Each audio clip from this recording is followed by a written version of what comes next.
Hey folks, how's it going? Welcome to my virgin kitchen. It's Barry here and you, not you, you are looking gorgeous today. If there's one of you by a laptop on your own, don't go, it's just me on my own. It's a joke. We're just interacting, okay? Trying to break that dimension down. We're making a chocolate mud cake today. It is really rich, I've got to warn you, really dense, but just so gorgeous. I really hope you try it. Now then, if you want to have a go, you're gonna need the following ingredients. So hit pause when I click my fingers in the style of a Spanish bloke. Ole! There we go. And if you have actually hit pause, you'll notice there's an ingredient listed, mud. That is a joke, okay? It's a mud cake, but you don't actually need mud. Some of you will not believe that and will actually go to the shop and try and buy mud. Right, I've got the eggs, got the flour, mud. Excuse me, do you sell mud? A huge thank you goes to everyone that wished me well off my last video. They're like, Barry, you don't sound very well. It's just a sore throat, guys. I'm okay. One of you self-internet diagnosed me that I had pneumonia, so thanks for that.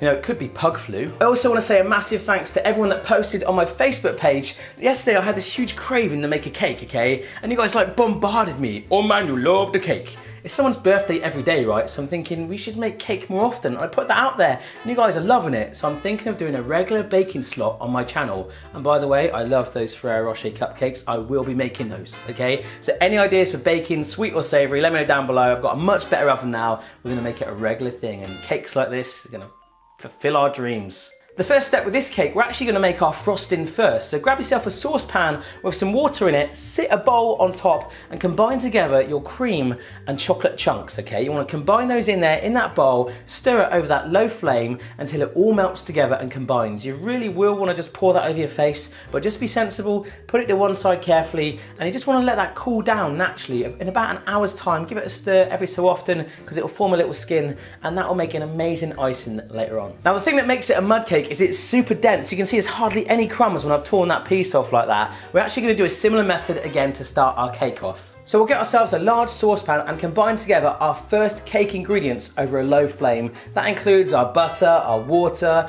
vanilla extract, chocolate, cocoa powder and coffee. It might not actually be done in that order, it's just my disclaimer there, but I'll put the full method on my website. Basically over that low flame, you want to keep stirring it together. It's going to get all glossy. And once it's at that stage, keep it over that low flame, keep going for about 5 minutes just to sort of cook it all through. And again with that, you want to leave that to one side. Give yourselves a round of applause, we're nearly there. Next up, what we're gonna do is beat together our 3 eggs with the sugar. You wanna whiz that all around with electric mixer standard or a stand mixer like what I've got there until it's nice and light and pale. Then chuck in your flour too. Again, mix it through again, maybe just a couple of minutes there until it's nice and incorporated. By the time you've got your stand mixer out and you're mucking around with all the bits in your kitchen, your chocolate mixture we made on the saucepan should be cooled down to around about room temperature. So we're gonna add that into that mixture too with the floury, eggy sugar stuff and combine that well. It's quite a dreamy thing when it starts going, and once that's all combined, our chocolate cake batter,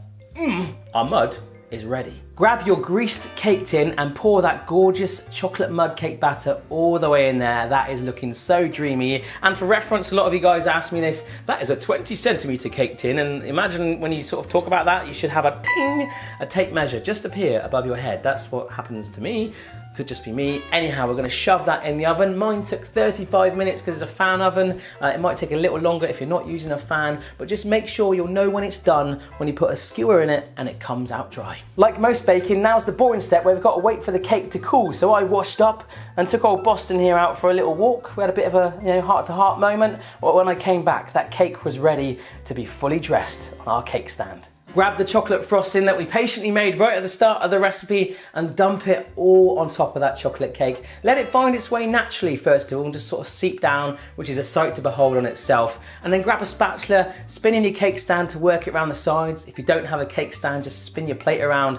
Put it in the fridge for around about 10 to 15 minutes to grip that cake. And then once you're ready, you can take it out. This was optional. I grated up some white chocolate bits, sprinkled it all on top. Looking amazing, like little snow sprinkling on there, and I could not wait to take a slice out of it. When I did, I was not disappointed, my friends. I hope you'll agree that is looking super darn good. There we go then guys, so I really hope you give this recipe a go. If you do, send me a picture at My Virgin Kitchen on Twitter and Instagram. I'll retweet them and like them, all that stuff. If you like the idea of the regular baking playlist, let me know any ideas you've got down below. And also it needs a name like Barry Bakes or something like that. My last two videos are on the screen right now, Smoky Bacon Spaghetti, which you guys are loving that have tried it, and also the mini grilled cheese. So 900 videos, including those on myvirginkitchen.com and my YouTube channel, which if you're not subscribed, please do so, and I will see you again next time.